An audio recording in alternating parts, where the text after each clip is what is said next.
Okay, so the top question you guys asked me is why am I not losing weight?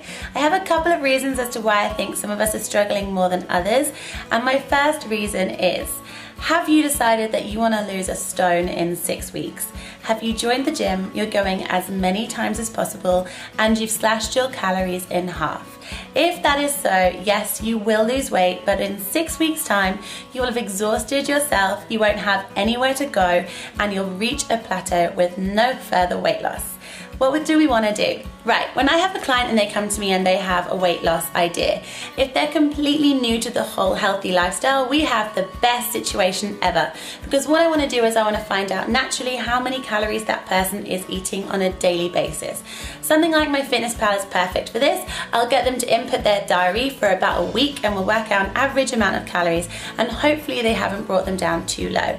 Next, working with them, I will help them to find the most amount of calories they can have without putting on weight. So for me, I can eat about 2,300 calories a day without exercise, and I will just about make sure that I maintain my weight anymore, and I will put on weight. So for me, I can't eat any more than that. 2,300 is pretty amazing. So I try to find this out with all my clients.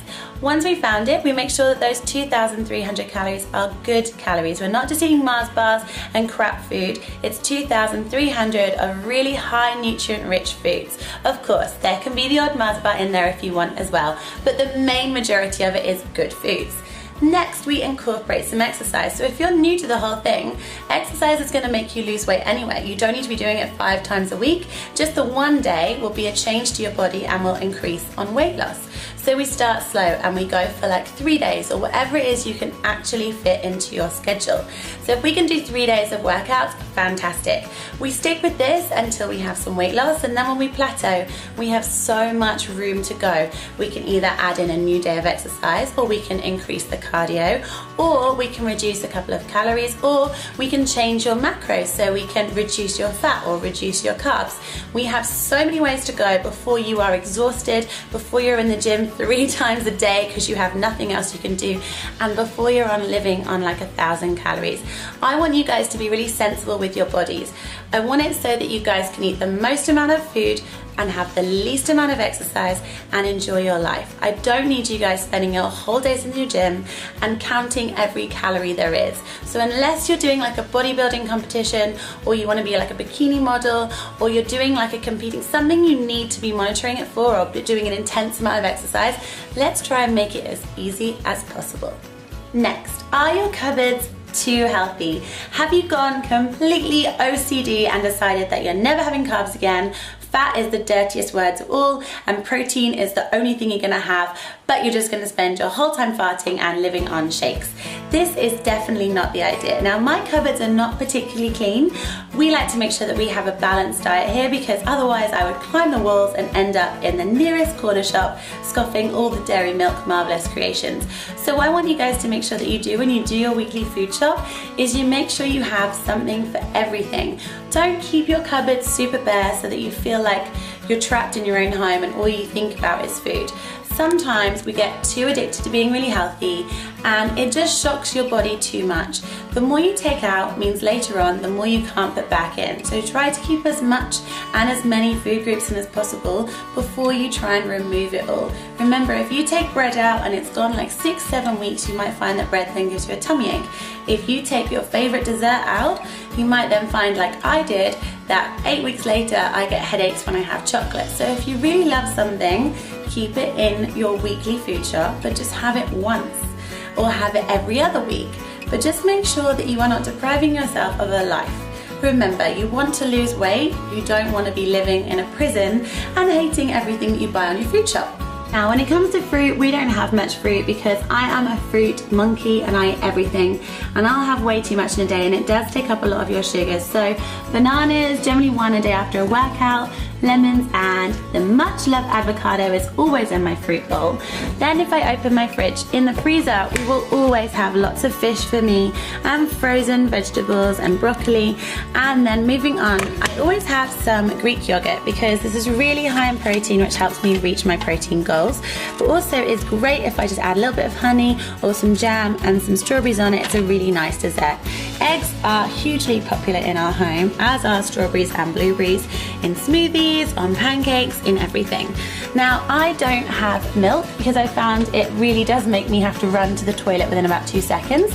So I generally have, and you can see it in here, coconut milk or almond milk. The boyfriend has started liking coconut milk, so we've kind of moved on to this.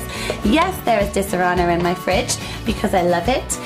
We also have chicken and obviously all the meat for my boyfriend. We have tomatoes, mushrooms. I think that's a mushroom. Are you a mushroom? Yeah, you're a mushroom. We have lots of bottled water because for me this makes my life a lot easier. We buy 6 bottles when we do our food shop and I can take them to work, fill them up, put some lemon and mint in. We also have our spinach and we have loads of beers because we have great friends and I love beer. In our vegetable little section here there isn't that much because a lot of it we have is frozen. So sweet potatoes are always a big yes in my household, and courgettes are something I love, and again another beer. Because the broccoli's already in there and I have tomatoes, and that's pretty much it for the vegetables at the moment.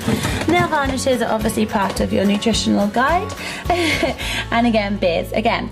So our fridge has kind of got a little mixture going on. And then moving in, we always have the porridge because this is my favourite thing for breakfast. And let's talk, woo, I'm getting caught, cable's getting caught. Let's talk the cupboard. So we are a very busy family here, and I know it's lazy, but we have recently been buying these Tilda rices because, ooh, it's gonna drop, because it's already measured out, it's microwavable in 2 minutes, and I know how many carbs there are in that. So one of these is pretty much half of my daily allowance of carbs. So it really helps me out. We also have like lean greens, we have some superfoods going on in here. Moving down, there is bread, okay? I love bread, but it has to be fresh bread, otherwise I am the size of a 9-month-old pregnant lady within about 5 minutes. Again, I've got some quinoa in here, which is great for protein. We've got nuts. Leon loves these chocolate rice cakes. Again, high in carb, not crazy high in carb, but they're really low fat and they're not very high in sugar. So I sometimes have those if I've come home from work and I cannot wait another 20 minutes for my dinner to be on the table. I will ransack and have one of those.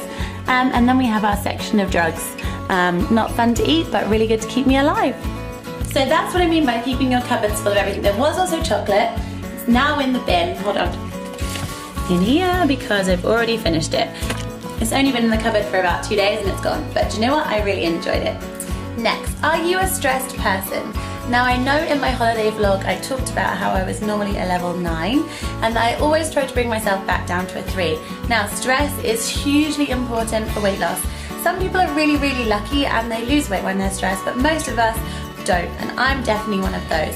I don't know if you've ever felt really, really stressed and just felt like your stomach has swollen by like 20 inches. Now, it won't have swollen by 20 inches unless you're extremely unlucky, but it may well have deposited a little fat layer around your middle to keep you safe.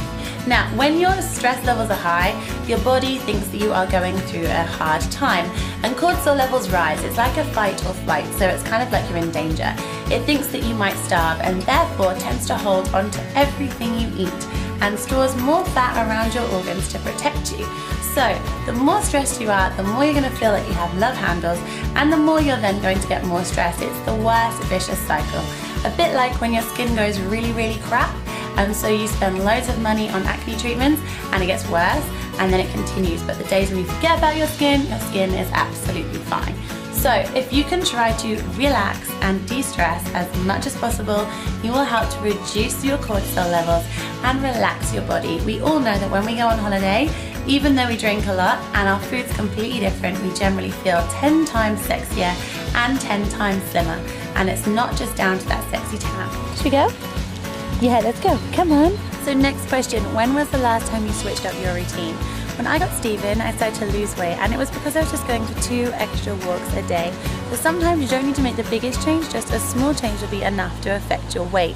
If, however, you have been doing the same thing for the last 2 years, it's not going to be enough any longer. That doesn't mean you have to do more, but it means you need to change it. So change the intensity, change what you're doing, add a night of dancing to your friends, add a lunchtime walk or a moonlit walk after dinner with your boyfriend.